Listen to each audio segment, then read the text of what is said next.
My fellow Americans, 4 years ago, we launched a great national effort to rebuild our country, to renew its spirit, and to restore the allegiance of this government to its citizens. In short, we embarked on a mission to make America great again for all Americans. As I conclude my term as the 45th President of the United States, I stand before you truly proud of what we have achieved together. We did what we came here to do, and so much more. This week, we inaugurate a new administration and pray for its success in keeping America safe and prosperous. We extend our best wishes, and we also want them to have luck, a very important word. I'd like to begin by thanking just a few of the amazing people who made our remarkable journey possible. First, let me express my overwhelming gratitude for the love and support of our spectacular First Lady, Melania. Let me also share my deepest appreciation to my daughter Ivanka, my son-in-law Jared, and to Barron, Don, Eric, Tiffany, and Lara.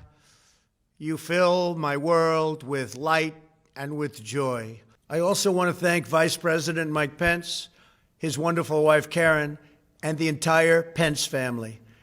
Thank you as well to my Chief of Staff, Mark Meadows, the dedicated members of the White House staff, and the Cabinet, and all of the incredible people across our administration who poured out their heart and soul to fight for America. I also want to take a moment to thank a truly exceptional group of people, the United States Secret Service. My family and I will forever be in your debt. My profound gratitude as well to everyone in the White House Military Office, the teams of Marine One and Air Force One, every member of the armed forces, and state and local law enforcement all across our country. Most of all, I want to thank the American people. To serve as your president has been an honor beyond description. Thank you for this extraordinary privilege, and that's what it is, a great privilege and a great honor.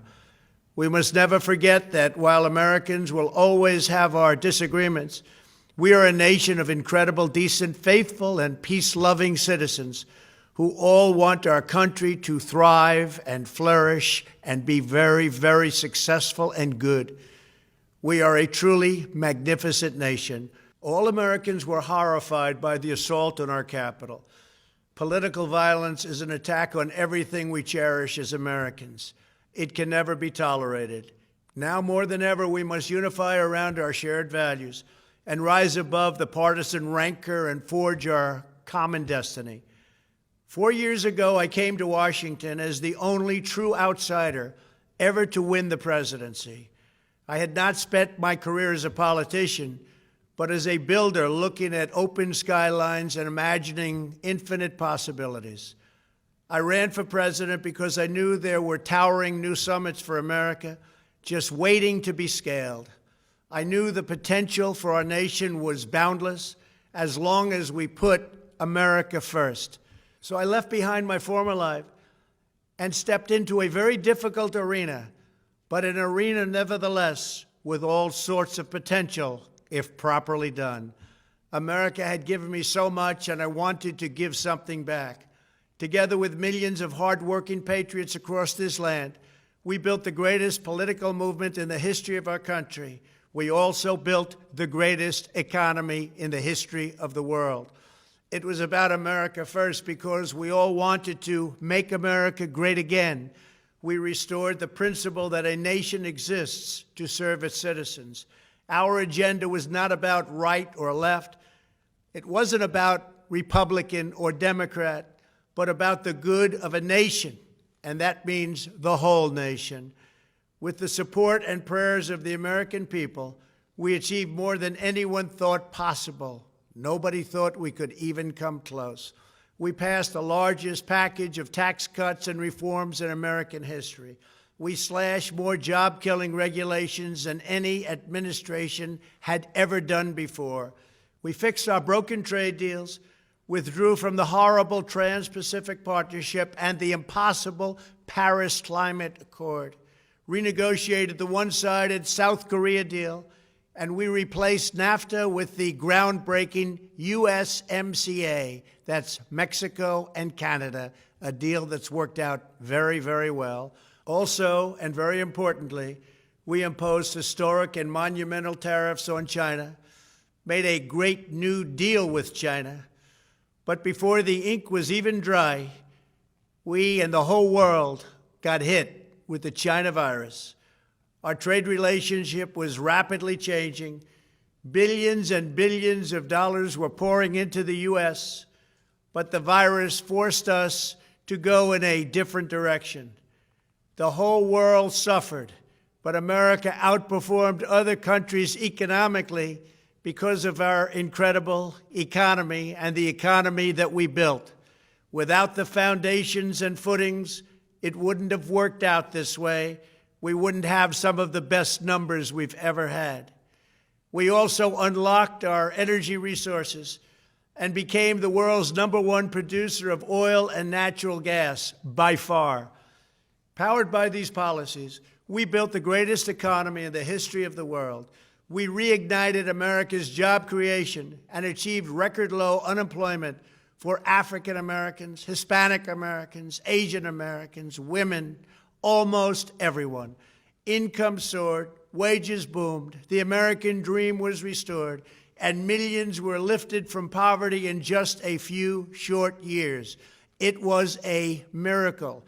The stock market set one record after another, with 148 stock market highs during this short period of time, and boosted the retirements and pensions of hardworking citizens all across our nation. 401ks are at a level they've never been at before. We've never seen numbers like we've seen, and that's before the pandemic and after the pandemic. We rebuilt the American manufacturing base, opened up thousands of new factories, and brought back the beautiful phrase, "Made in the USA." To make life better for working families, we doubled the child tax credit and signed the largest ever expansion of funding for child care and development. We joined with the private sector to secure commitments to train more than 16 million American workers for the jobs of tomorrow. When our nation was hit with the terrible pandemic, we produced not one, but 2 vaccines with record-breaking speed, and more will quickly follow. They said it couldn't be done, but we did it. They called it a medical miracle, and that's what they're calling it right now, a medical miracle. Another administration would have taken 3, 4, 5, maybe even up to 10 years to develop a vaccine. We did it in 9 months.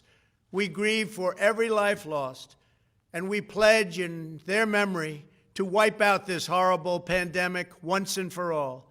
When the virus took its brutal toll on the world's economy, we launched the fastest economic recovery our country has ever seen. We passed nearly $4 trillion in economic relief, saved or supported over 50 million jobs, and slashed the unemployment rate in half. These are numbers that our country has never seen before. We created choice and transparency in healthcare, stood up to Big Pharma in so many ways, but especially in our effort to get favored nations clauses added, which will give us the lowest prescription drug prices anywhere in the world. We passed VA choice, VA accountability, right to try, and landmark criminal justice reform. We confirmed 3 new justices of the United States Supreme Court. We appointed nearly 300 federal judges to interpret our Constitution as written. For years, the American people pleaded with Washington to finally secure the nation's borders. I am pleased to say we answered that plea and achieved the most secure border in U.S. history. We have given our brave border agents and heroic ICE officers the tools they need to do their jobs better than they have ever done before, and to enforce our laws and keep America safe. We proudly leave the next administration with the strongest and most robust border security measures ever put into place. This includes historic agreements with Mexico, Guatemala, Honduras, and El Salvador, along with more than 450 miles of powerful new wall. We restored American strength at home and American leadership abroad. The world respects us again. Please don't lose that respect. We reclaimed our sovereignty by standing up for America at the United Nations and withdrawing from the one-sided global deals that never served our interest. And NATO countries are now paying hundreds of billions of dollars more than when I arrived just a few years ago. It was very unfair. We were paying the cost for the world. Now the world is helping us. And perhaps most importantly of all, with nearly $3 trillion, we fully rebuilt the American military, all made in the USA. We launched the first new branch of the United States Armed Forces in 75 years, the Space Force. And last spring, I stood at Kennedy Space Center in Florida and watched as American astronauts returned to space on American rockets for the first time in many, many years. We revitalized our alliances and rallied the nations of the world to stand up to China like never before. We obliterated the ISIS caliphate and ended the wretched life of its founder and leader, al-Baghdadi. We stood up to the oppressive Iranian regime and killed the world's top terrorist, Iranian butcher Qasem Soleimani. We recognized Jerusalem as the capital of Israel and recognized Israeli sovereignty over the Golan Heights. As a result of our bold diplomacy and principled realism, we achieved a series of historic peace deals in the Middle East. Nobody believed it could happen. The Abraham Accords opened the doors to a future of peace and harmony, not violence and bloodshed. It is the dawn of a new Middle East, and we are bringing our soldiers home. I am especially proud to be the first president in decades who has started no new wars. Above all, we have reasserted the sacred idea that in America, the government answers to the people. Our guiding light, our North Star, our unwavering conviction has been that we are here to serve the noble, everyday citizens of America. Our allegiance is not to the special interests, corporations, or global entities. It's to our children, our citizens, and to our nation itself. As president, my top priority, my constant concern, has always been the best interests of American workers and American families. I did not seek the easiest course. By far, it was actually the most difficult. I did not seek the path that would get the least criticism. I took on the tough battles, the hardest fights, the most difficult choices, because that's what you elected me to do. Your needs were my first and last unyielding focus. This, I hope, will be our greatest legacy. Together, we put the American people back in charge of our country. We restored self-government. We restored the idea that in America, no one is forgotten because everyone matters and everyone has a voice. We fought for the principle that every citizen is entitled to equal dignity, equal treatment, and equal rights, because we are all made equal by God. Everyone is entitled to be treated with respect, to have their voice heard, and to have their government listen. You are loyal to your country, and my administration was always loyal to you. We worked to build a country in which every citizen could find a great job and support their wonderful families. We fought for the communities where every American could be safe and schools where every child could learn. We promoted a culture where our laws would be upheld, our heroes honored, our history preserved, and law-abiding citizens are never taken for granted. Americans should take tremendous satisfaction in all that we have achieved together. It's incredible. Now, as I leave the White House, I have been reflecting on the dangers that threaten the priceless inheritance we all share. As the world's most powerful nation, America faces constant threats and challenges from abroad. But the greatest danger we face is a loss of confidence in ourselves, a loss of confidence in our national greatness. A nation is only as strong as its spirit. We are only as dynamic as our pride. We are only as vibrant as the faith that beats in the hearts of our people. No nation can long thrive that loses faith in its own values, history, and heroes, for these are the very sources of our unity and our vitality. What has always allowed America to prevail and triumph over the great challenges of the past has been an unyielding and unashamed conviction in the nobility of our country and its unique purpose in history. We must never lose this conviction. We must never forsake our belief in America. The key to national greatness lies in sustaining and instilling our shared national identity. That means focusing on what we have in common, the heritage that we all share. At the center of this heritage is also a robust belief in free expression, free speech, and open debate.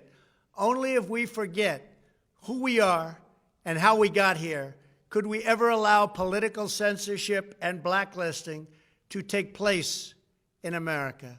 It's not even thinkable. Shutting down free and open debate violates our core values and most enduring traditions. In America, we don't insist on absolute conformity or enforce rigid orthodoxies and punitive speech codes. We just don't do that.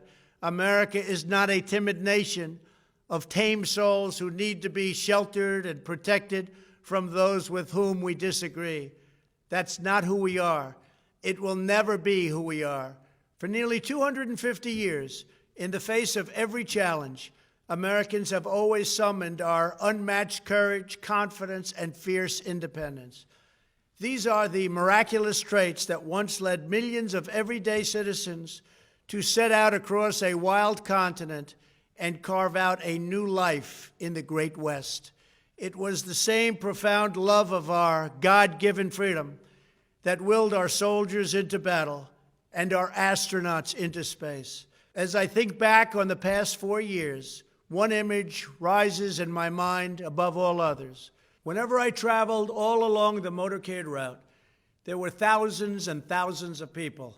They came out with their families so that they could stand as we passed and proudly wave our great American flag. It never failed to deeply move me. I knew that they did not just come out to show their support of me.